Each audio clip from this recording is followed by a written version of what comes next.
Chrono Trigger.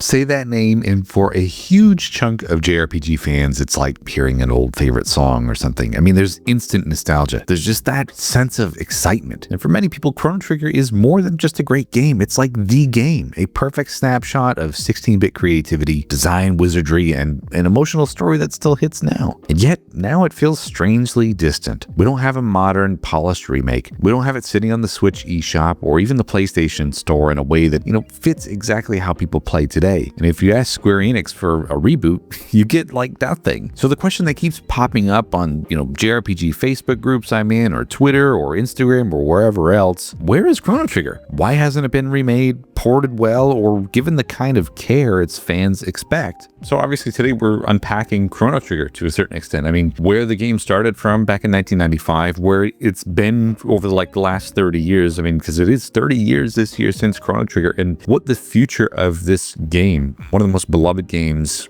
where it's going to end up. But obviously, before we get to that, don't forget to like and subscribe. Leave your thoughts in the comment section down below. I would love to know what you guys think. Should it get a remake? Does it deserve a remake? I don't know. There's lots to cover today, so let's get to it. So what made Chrono Trigger special in the first place? I mean, this is something I've covered on my channel a bunch of times at this stage, but to summarize, we have to go back to 1995, and it's one of those rare moments where talent lines up in a way that actually lives up to the hype. If you know about Chrono Trigger, you know that this was made by a group of people that we as JRPG fans like to call the Dream Team. Hironobu Sakaguchi, the creator of Final Fantasy, Yuji Horii, the mastermind behind Dragon Quest, and Akira Toriyama, the artist whose character designs obviously shaped Dragon Ball and Dragon Quest, as you know, means so many other things as well. And plus, add in composer Yasunori Matsuda and Nobuo Uematsu and a small inspired team of designers and programmers. I mean, this was something magical that happened on the development of this game. And Chrono Trigger, I mean, it wasn't just polished, it was innovative. Battles happened on the map without random encounters. Combat felt fluid as a result. The time travel built into the story let events echo across centuries. So your actions in one era genuinely changed and shaped things in another. It gave multiple endings long before that became mainstream. Obviously introduced New Game Plus as well, which encouraged replay and experimentation. And I mean, couple that with the soundtrack that still gives me goosebumps, I'm sure you as well, every time you hear it. And there you go. You have something that's pretty much like a compact masterpiece on a 16-bit Super Nintendo cartridge. But masterpieces can cause their own problems. I mean, the more perfect something feels, it's harder to convince people that it needs changing whatsoever. And that's one of the points of tension for Chrono Trigger, in my opinion. We as fans, we get protective. And we even set impossibly high bars for any attempt to modernize it. And what does Square Enix think? I mean, we'll get to that soon. So let's take a look at the port history for Chrono Trigger over the years. It's a little bit interesting. I mean, Chrono Trigger's first major reappearance after the Super Nintendo was on the PlayStation in a bundle called Final Fantasy Chronicles. This release is arguably what some people would say like a step backwards. I mean, long loading times were introduced, which undercut the Super Nintendo's smooth flow, but still it made Chrono Trigger available to a new audience. Me personally, this was the first time that I played this game back in the early 2000s on the PS1, and I loved the brand new animated cutscenes that came along with it. It was awesome back then. Next, we had the Nintendo DS version a few years later, and for a lot of fans, that's the best re-release we ever got. Combined the Super Nintendo gameplay, included some of those cinematic cutscenes from the PS1 port with a few small extras, and gave players a crisp, portable way to play. The DS release is legitimately beloved. I mean, honestly, it's one of the must-haves for the DS library. And if you're looking for a great version of the game, don't have the Super Nintendo version, or you don't have a spare, $300 or $400 to buy the physical game, and you don't want to play it on PlayStation 1, the DS is a really great choice. And then in the early 2010s, what do we say for that? I don't know. Square released Chrono Trigger on mobile and then Steam. These ports launched in honestly a rough state. I mean, clumsy UI, some blurry filters, and some controls that seemed like they were shoehorned in. PC version was eventually patched and is much more playable now, but I mean, that rocky launch created resentment and made the Chrono Trigger community skeptical about Square's commitment to even doing this properly. And despite all that, there's still no polished first-party release on modern consoles now. So it's just like, where is it? Why has Square been so quiet about this game? I mean, or even just a big modern remake. There really isn't one single reason, I guess. So why has Square Enix been so quiet about, one of the most beloved games that they own? There isn't one single reason, I guess. I mean, you could say there's this whole tangle of creative and commercial and logistical factors. So let's have a look at those. Reason number one is mostly straightforward. The original creative constellation doesn't exist anymore.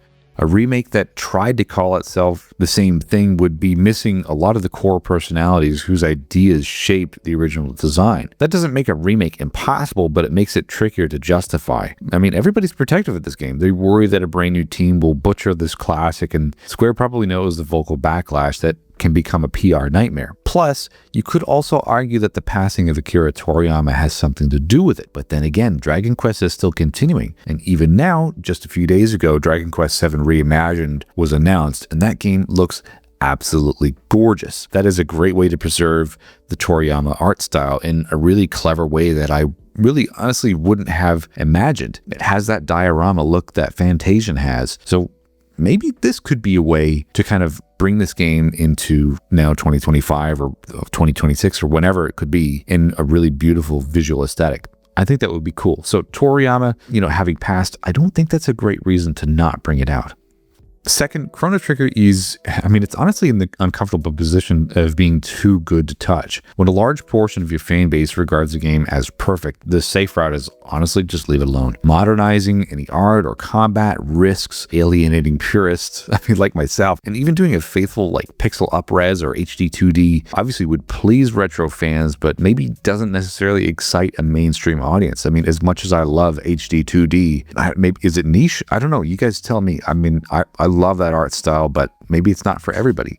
Square Enix has seen this play out. You only have to look at the debates around a lot of the other remakes that are out now just to see how easily the discourse can turn toxic. Look at the comments on my video last week of Did Square Enix Ruin Final Fantasy VII? I put that video out and immediately it hit 81% like and dislike ratio, and all the comments are, it's just, I don't know. It's very divisive, put it that way. Another reason here, again, I just mentioned Final Fantasy VII Remake, but it's how Square handles these remakes. Square funnels enormous resources into some of these remake projects because they can reliably sell tens of millions of units and justify multi-year development cycles. Think of how long the Final Fantasy VII Remake trilogy is taking. That game was announced back in 2015. It's almost the end of 2025 right now, so it's a decade-long project. Chrono Trigger, beloved as it is, maybe just doesn't carry that same guaranteed commercial weight. Square is a public company. They balance nostalgia against investor expectations, so that makes Chrono Trigger more of a risky art project than a home run business decision. As much as we love it, as JRPG fans, we know how much this game means to us, but commercially, would it succeed? And then plus there's also some of the, I don't know, technical issues. For example, maybe some of the source code or master assets have gotten fragmented over the years. The easiest path is often to remaster from existing assets. But if the original code base is messy or lost, a modern remake can become a ground up rebuild, expensive and time consuming. Look at what happened with Final Fantasy Tactics. Supposedly they searched online for some fan help, or maybe looked at some ROMs or ISOs or something to help rebuild that game to get to a point where they could actually manipulate it, because apparently the source code was lost. I don't know the exact ins and outs, but I read something to that effect last week, and it was quite interesting that Square turned to the internet to have some assistance with that game. Now, hang on, before we go any further in today's video, did you guys know that almost 90% of the people that watch my channel on the regular are not subscribed? So if you would like to stay in touch with weekly content, I would love to have you subscribed here. Or if you want daily JRPG content, I would love to see you guys over on my Instagram page. Link is in the description, and I would just love to chat with you guys and engage you guys over there. Anyway, let's get to Chrono Cross, Chrono Trigger's sequel that got some sort of re-release a couple of years ago. Chrono Trigger's sequel took a very different tone and obviously didn't land for everyone. It was bold and experimental, and yes, while it has some defenders, it didn't obviously create the franchise momentum that makes publishers say, okay, let's invest in reviving this IP with a massive remake project. In 2022, obviously, there was the Chrono Cross Radical Dreamers edition, which was great, and we thought this was going to open the door for Chrono Trigger to return front and center, but it hasn't happened yet. It's not like the Chrono Cross remasters didn't exactly light the world on fire commercially, and that probably pushed Square to deprioritize some other Chrono projects. I don't know. This is just a guess.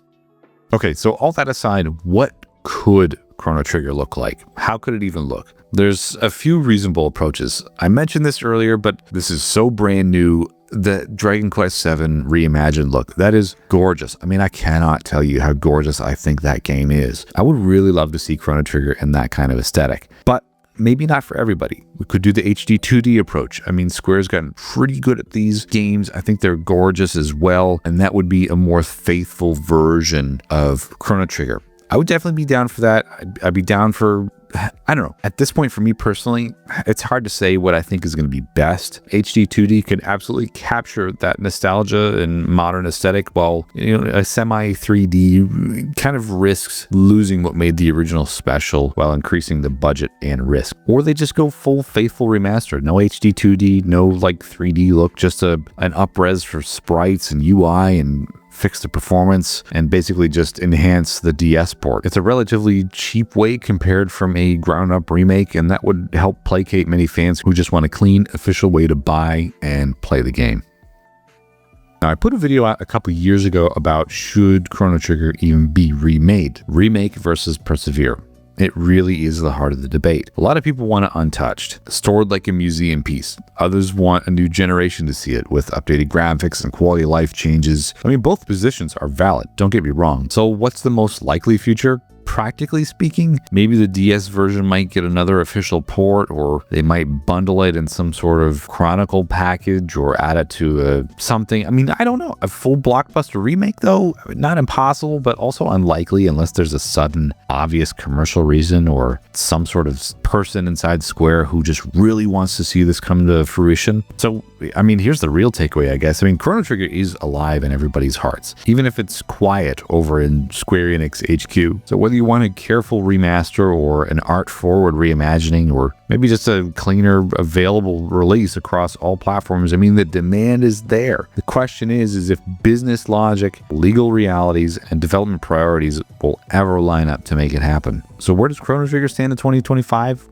It's beloved, it's influential, and oddly neglected by the company that owns it. It's too perfect to tinker with even a little bit, too risky to reboot as a blockbuster, and still a constant inspiration for the developers that grew up playing it. I mean, what do you want? A pixel remaster, an HD 2D reimagining, or even like a 3D looking thing like Bravely Default or Dragon Quest VII reimagined? Or maybe nothing at all. Just leave it how it is. So there you have it, Chrono Trigger. It's obviously one of the best games of all time, but it's kind of faded away into obscurity over the last 30 years, which is a pretty sad state, honestly, for one of these games that's just been so celebrated over, again, the last 3 decades. So I would love to know your thoughts on this video. I would love to know your thoughts on Chrono Trigger. So don't forget to like and subscribe and comment and all that stuff. And otherwise, we'll see you guys on another video next week. Bye-bye.